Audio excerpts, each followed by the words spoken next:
nos vamos a abrir una ventana a la ciencia, pero no nos vamos del todo con el tema que nos precedía y que tiene que ver con este brote que se dio en Sanatorio Luz Médica, que causó la muerte de un profesional de la salud y de otras personas internadas. Bueno, vamos a hablar acerca de cómo evitar la contaminación de alimentos. Nosotros vamos a hablar específicamente del síndrome urémico hemolítico, pero algunas de las medidas, de los aconsejamientos que nos van a contar las profesionales nos pueden servir para prevenir muchas otras enfermedades. Hablamos de antivirus, de leptospirosis, hablamos de higiene, del cuidado y sobre todo de la protección de los más pequeños, ¿no? Que por ahí son los más susceptibles por ahí al contagio y a tener consecuencias graves. Les damos la bienvenida en este caso a Paula Moreno Mochi, que es licenciada en biotecnología. Un gusto. Hola Dani, ¿cómo estás? Muchas gracias por la invitación. Un gusto recibirla. Así está Isabel Barros con nosotros, que es nefróloga infantil en el Hospital de Niños. Bienvenida. Buen día, Daniela. Muchas gracias. Las tenemos a ambas juntas porque están realizando una campaña hasta hace muy poquitos días que tiene que ver con fomentar el cuidado de los alimentos, que las mamás conozcan, cómo evitar la contaminación cruzada, ¿no? Y ahí vemos algunas herramientas, por así decirlas, que han servido para dar charlas en el hospital. También estuvieron en la ciudad de Tafí Viejo. Así es. ¿Qué es lo que hay que transmitir sobre la prevención de la contaminación de los alimentos? Bueno, mira Dani, nuestro laboratorio viene trabajando ya hace muchísimo tiempo en estudios, digamos, realizamos estudios en la búsqueda de patógenos que están relacionados con alimentos. Somos un grupo interdisciplinario que trabajamos con la Secretaría de Ganadería y con las direcciones de bromatología de la provincia y de Tafí Viejo. Y esto ha surgido en base a la necesidad que hemos detectado de que la comunidad no tiene mucha información sobre estas enfermedades y sobre qué hacer. Porque bueno, seguramente ya la doc le va a comentar, pero no existe un tratamiento específico para tratar esta enfermedad.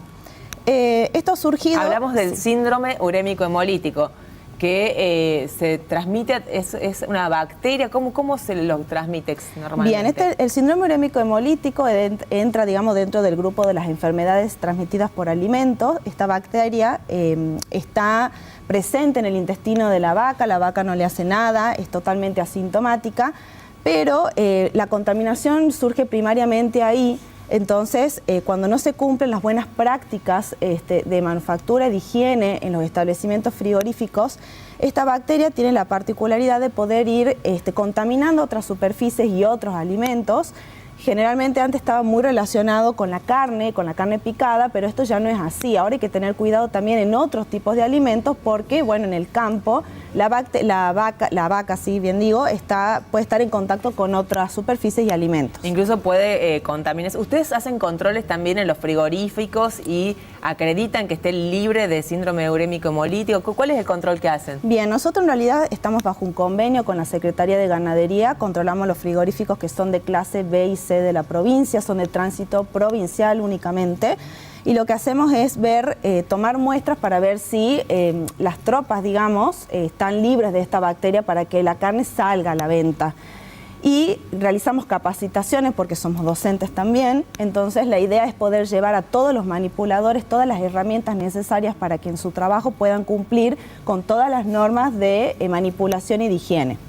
Bien, ¿qué es fundamental conocer con el tema de la carne, por ejemplo, no? Bien, nosotros nos basamos, somos delegación de la Fundación de Lucha contra el Síndrome Urémico Hemolítico, trabajamos con diferentes fundaciones, que bueno, una es LUSU y la otra es esta APRESU, que la idea es que podamos llevar, digamos, herramientas cotidianas, que son las 5 claves de inocuidad alimentaria.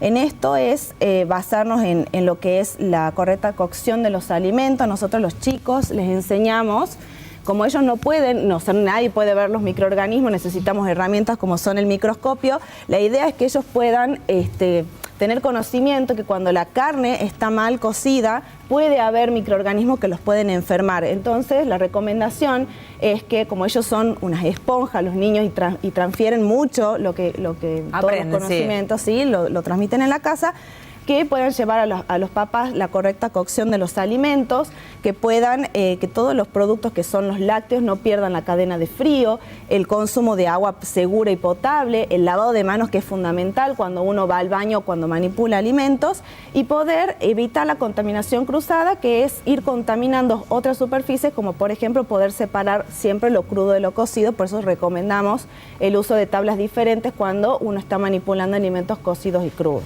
¿Qué pasa con el lugar donde se guardan las cosas? Porque la mayoría de las heladeras tienen las hueveras en la puerta de la heladera. ¿Es el lugar correcto ese para guardar? Bueno, eso también es un tema que muy importante, que le enseñamos a los chicos mediante una heladera que lo diseñan también nuestros alumnos voluntarios, para enseñarles cómo tienen que ser el guardado de los alimentos. Todo lo que es cocido, uno recomienda siempre que se guarde en la parte superior de la heladera y lo crudo abajo, para evitar justamente que lo crudo no tenga algún derrame que pueda contaminar algún alimento de consumo directo.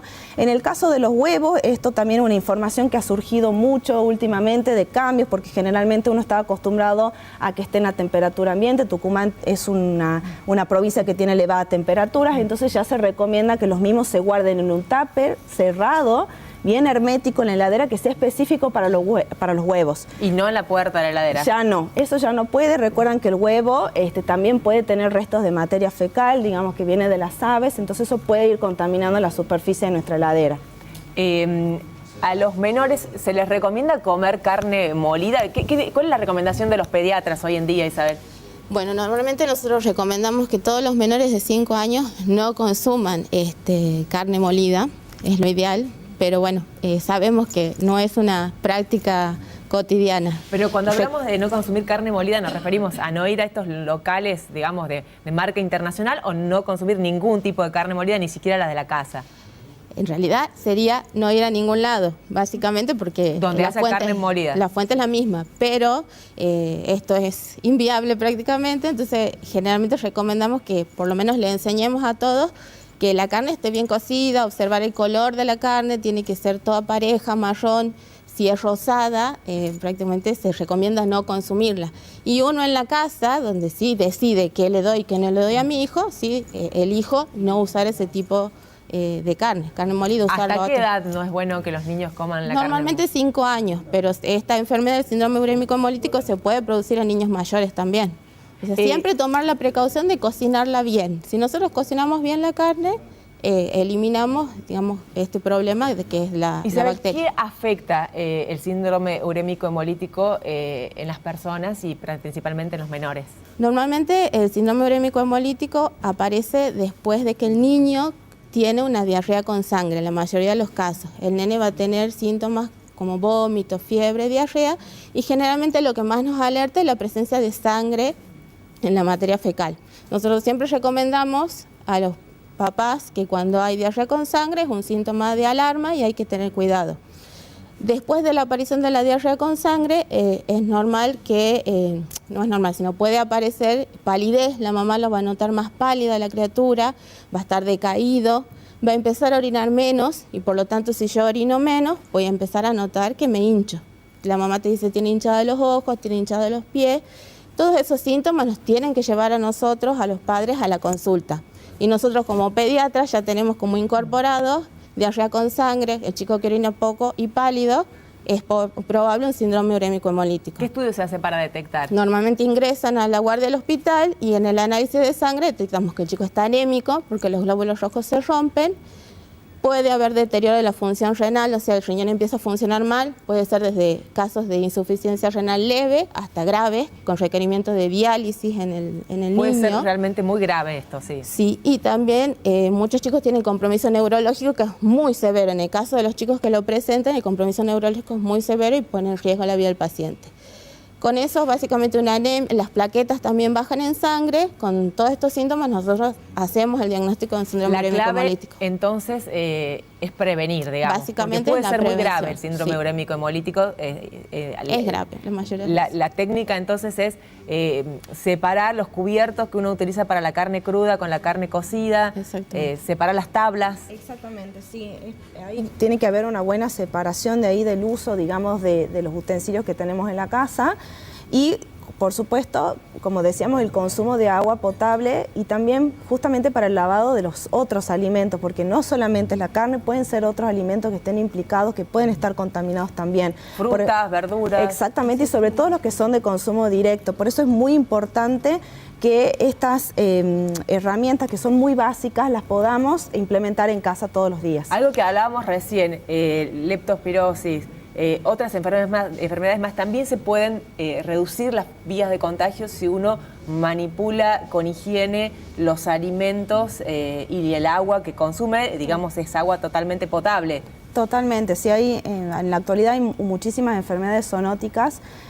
La recomendación que puede darle, me parece que las personas no podemos esperar a tener brotes para tomar estas medidas que son muy básicas. Creo que la pandemia también nos ha enseñado y volvimos con el tema del lavado de manos, que teníamos mucho de chicos antes de sentarnos a la mesa, lavarnos las manos, eso se ha ido perdiendo.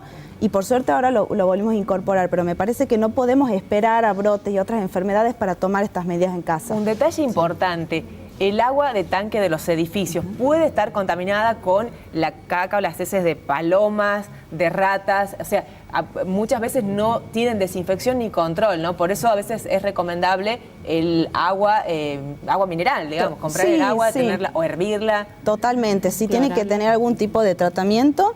Y lo que sí, bueno, el Código Alimentario Argentino recomienda que todos los tanques tienen que tener un proceso de desinfección y de limpieza cada 6 meses. Eso es una práctica que no se hace habitualmente, que debería hacerse. Hay que hablar en los consorcios, sobre todo. Exactamente, sí, pero de todos los establecimientos, no solo edificios, escuelas, sanatorios, comedores. Ahí también, ¿no? Exactamente. Particulares también que uno no lo tiene presente. Exactamente, porque bueno, las aves también son grandes transmisoras y como vos decís, muchas veces se ve tanques que no tienen la tapa y pueden contaminar el agua que después va por las cañerías y va a nuestro establecimiento.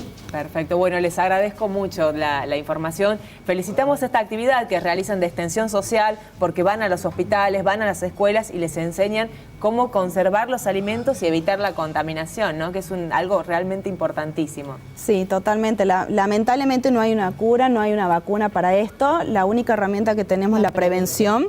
Así que bueno, seguimos participando de esto y ojalá que la gente se anime y podamos llegar a más lugares. Así es. Bueno, muchísimas gracias. Le mandamos un abrazo a la doctora Ángela Jure, que está a cargo de la cátedra. Les agradecemos a ustedes por estar aquí, dejando de lado un ratito el hospital de niños y también la cátedra.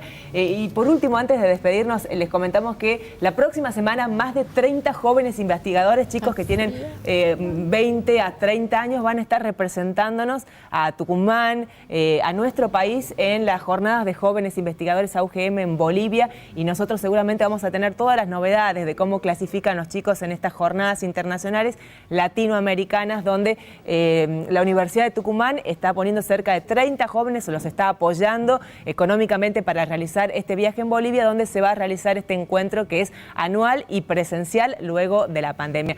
Seguimos en Los Primeros con Guadalupe. Gracias.